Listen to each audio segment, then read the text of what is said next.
ఒక కాలువ ఒడ్డున చీమలు పుట్ట ఉండేది. ఆ పుట్టలో ఎన్నో చీమలు నివాసం ఉండేవి.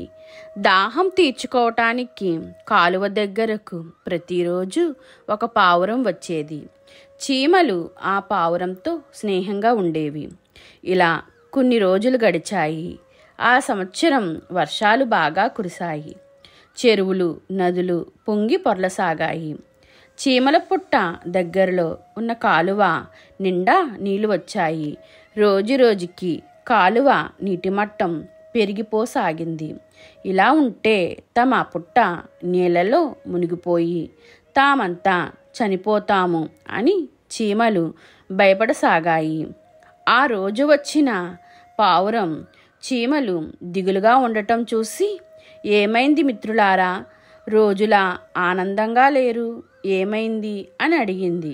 పావురం, ఏం చెప్పమంటావు నేస్తం, ఈ నీళ్లు చూసావా, ఈ కాలువ నిండి నీళ్లు బయటికి పొర్లితే మేమంతా చచ్చిపోతాము, అందుకని బాధపడుతున్నాము అని చెప్పాయి. మరి మీరు ఇక్కడి నుంచి దూరంగా వెళ్ళిపోతే మంచిది కదా అంది పావురం. మేము అల్పప్రాణులం, గట్టిగా గాలి వేసినా నీళ్లు ఉధృతంగా వచ్చినా మేము చచ్చిపోతాం. ఎలా? మేము అవతల ఒడ్డుకు వెళ్ళటానికి కుదరదు, ఎలా అని దిగులు పడ్డాయి. కొంచెం సేపు అయిన తర్వాత నీరు ఉధృతంగా వచ్చి పుట్ట పావురం చూస్తుండగానే మునిగిపోయింది.